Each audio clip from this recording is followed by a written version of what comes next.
Hello students, good morning. देखो बेटा, विषय संस्कृत में आज हम शीर्षक पढ़ते हैं भाषा। व्याकरण में भाषा शुरुआत से, तो देखिए इसमें हम देखते हैं भाषा होती क्या है। भाषा से हम क्या समझते हैं कि भाषा इस संसार का सबसे जरूरी एक विनिमय का साधन है। बिना किसी से बात किए हम कुछ भी नहीं कर सकते, क्योंकि किसी की आवश्यकता हो, किसी से सहायता लेनी हो, किसी से कुछ मांगना हो, किसी से कोई कार्य करवाना हो, तो सर्वप्रथम हमें भाषा की आवश्यकता होती है। भाषा का हमारे जीवन में विशेष महत्व है। तो आज हम इस भाषा शीर्षक पर बात करते हैं। तो आप सभी ध्यान से बेटा देखिए, परिभाषा।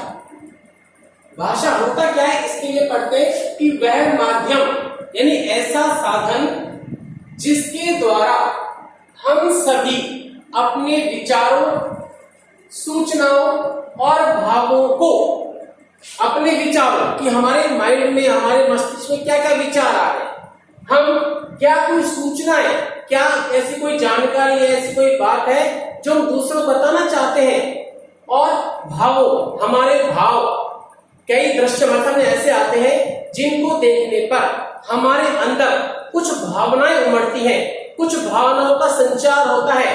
तो वो भावनाओं को हम दूसरों को कैसे बताएं और उनको एक दूसरे के साथ आदान प्रदान करते हैं। आदान प्रदान, आदान यानी कि लेना और प्रदान यानी कि देना। अर्थात वापस सुने कि हम सभी अपने विचारों, सूचनाओं और भावों को एक दूसरे के साथ आदान प्रदान करते हैं, उसे ही भाषा कहते हैं। क्योंकि किसी कुछ कहने से या किसी कोई कार्य होता है तो क्या करते हैं, उसको पुकारते हैं, उससे बोलते हैं, उसको लिखकर बताते हैं, उससे कहकर बताते हैं, उसको आवाज लगाते हैं। तो ये सभी भाषाओं के अंतर्गत आता है। उसमें हमारे कई प्रकार के विचार होते हैं, कई प्रकार की सूचनाएं, जानकारियां होती हैं और कई प्रकार की हमारी भावनाएं। इन सभी को हम जब दूसरे व्यक्ति के साथ में बांटते हैं, उससे कहते हैं, उसको समझाते हैं, तो भाषा एक मुख्य साधन के रूप में कार्य करती है। तो हमने भी समझा कि भाषा क्या होती है कि जिसके द्वारा हम सभी अपने विचारों, सूचनाओं और भावों को एक दूसरे के साथ आदान प्रदान करते हैं, तो उसे क्या कहते हैं, भाषा कहते हैं। इसके बाद में हम आगे देखते हैं कि प्रकार। अब भाषा के प्रकार भी होते हैं, क्योंकि हम हर किसी को जब हम बातें करते हैं, कुछ कहते हैं, तो कई तरीके होते हैं। एक तो होता है कि हम उसके जो प्रकार करते हैं उसका नाम कहते हैं। पहले हम समझेंगे कि भाषा क्या है, इसके प्रकार क्या है। तो भाषा में पढ़ा भी भाषा होती क्या है। अब बात करते हैं प्रकार। प्रकार के अंदर क्या होता है बेटा, भाषा के 3 प्रकार होते हैं। मुख्य रूप से भाषा 3 प्रकार से कार्य करती है। इसका सर्वप्रथम जो पहला भाग है, पहला प्रकार है, वो होता है मौखिक भाषा। दूसरा जो भाषा का प्रकार होता है वो होता है लिखित भाषा, और तीसरा प्रकार जो होता है वो होता है सांकेतिक भाषा। सबसे पहले बात करते हैं मौखिक भाषा। छोटा बच्चा जब उसका जन्म होता है, अपने परिवार में रहता है। परिवार हमारा घर बच्चे का पहला स्कूल यानी पहली पाठशाला कहलाती है, और बच्चे की जो माँ होती है वो उसका प्रथम शिक्षक या अध्यापक कहलाती है। क्योंकि बच्चे को अच्छा बुरा सब कुछ माँ के द्वारा, परिवार के द्वारा सिखाया जाता है। तो सर्वप्रथम हर कोई बच्चा मौखिक क्रियाविधि शुरू करता है। मौखिक के अंदर क्या होता है बेटा, भाषा का पहलू जिसके माध्यम से, यानी ऐसा प्रकार, ऐसी माध्यम जिसके द्वारा करते हैं हम सभी अपने विचारों को, अपनी सूचनाओं को, अपने भावों को एक दूसरे से बताने के लिए करते हैं, कहते हैं या बोलते हैं। तो कहना या बोलना, ये दोनों ही बात स्पष्ट करती है कि ये मौखिक प्रतीक होता है।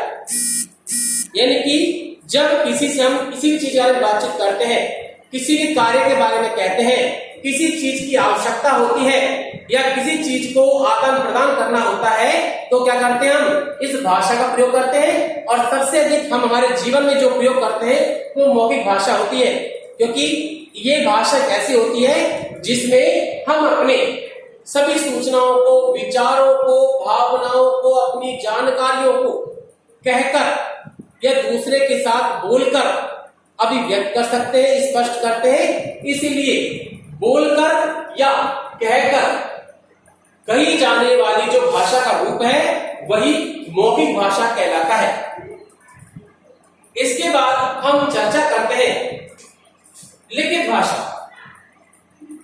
कई बार बेटा क्या होता है कि हमारे सामने जो लोग होते हैं उनसे हम मौखिक रूप से बातें कर लेते हैं, लेकिन कभी कभी जानकारी इतनी विस्तृत होती है, बड़ी होती है, और वो व्यक्ति हमसे काफी दूरी पर निवास करता है, रहता है, और हम उससे मुख्य रूप से रोजाना नहीं मिल सकते। तो उनको हम आज इंटरनेट के माध्यम से बहुत सारे साधन हैं जिनमें हम उनको लिखित रूप सूचना भेज सकते हैं, जैसे कि फैक्स मशीन, फैक्स करते हैं, ईमेल करते हैं, इन सभी के माध्यम से करते हैं, उनको लिखित रूप प्रदान करते हैं। यानी कि भाषा का वह रूप जिसके माध्यम से हम अपने विचारों, सूचनाओं, भावों को एक दूसरे से लिखकर, यानी कि लिखकर मतलब लिखना, उसको लिखित रूप देना, अभिव्यक्त करते हैं या समझाते हैं दूसरों को, तो वह भाषा का रूप कहलाता है लिखित भाषा। यानी कि हम इसको बोलकर या कहकर नहीं समझ सकते, इसको सिर्फ लिखित रूप में, यानी किसी कागज पर वर्णों या अक्षरों के माध्यम से हम लिखकर अपनी भावनाओं को, सूचनाओं को, विचारों को एक दूसरे के साथ आदान प्रदान करते हैं, एक दूसरे के प्रति भेजते हैं। तो ये जो माध्यम है भाषा का वो लिखित भाषा कहलाती है। इसके बाद हम बात करते हैं सांकेतिक भाषा। अब ये सांकेतिक भाषा क्या होती है? आप सभी ने देखा होगा प्राचीन काल में, जब वैदिक काल था, वैदिक काल से भी पहले की बात करते हैं, उस समय जंगल में देखा होगा अपने आदिवासियों के माध्यम से वो अपनी बात, कोई भी कहानी युद्ध होता था या कोई शिकारी कहना होता था या किसी हिंसक प्राणी को शिकार करना होता था या एक संदेश को एक कबीले से दूसरे कबीले तक पहुंचाने के लिए संकेतों का प्रयोग करते थे। उन संकेतों के अंतर्गत कई चीजें होती हैं, जैसे किसी ड्रम को बजाना, ढोल बजाना, किसी तरह की आवाज निकालना, पक्षी की आवाज करना, या किसी पत्थर को रगड़ के आपस में संकेत देना, या अपने शरीर के अंगों के हाव भाव से स्पष्ट करना, ये सब सांकेतिक कहलाता है।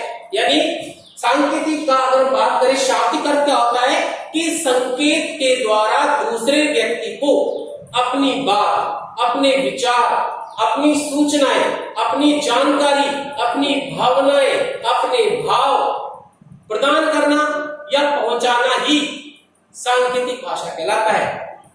तो इसमें हम पढ़ रहे हैं कि भाषा का वह रूप जिसके माध्यम से हम सभी अपने विचारों, सूचनाओं और भावों को एक दूसरे से संकेतों या इशारों के द्वारा अभिव्यक्त करते हैं, उसे ही सांकेतिक भाषा कहते हैं। यानी प्राचीन काल में बड़े बड़े समुदाय, कबीले, आदिवासी जातियां, जनजातियां अपने विचारों को दूसरे कबीलों तक पहुंचाने के लिए विशेष प्रकार की आवाजों के माध्यम से, संकेतों के माध्यम से अपने विचार, सूचनाओं को पहुंचाते थे। तो ये सूचनाएं, ये विचार, ये जो बताना, ये कहलाता है सांकेतिक भाषा।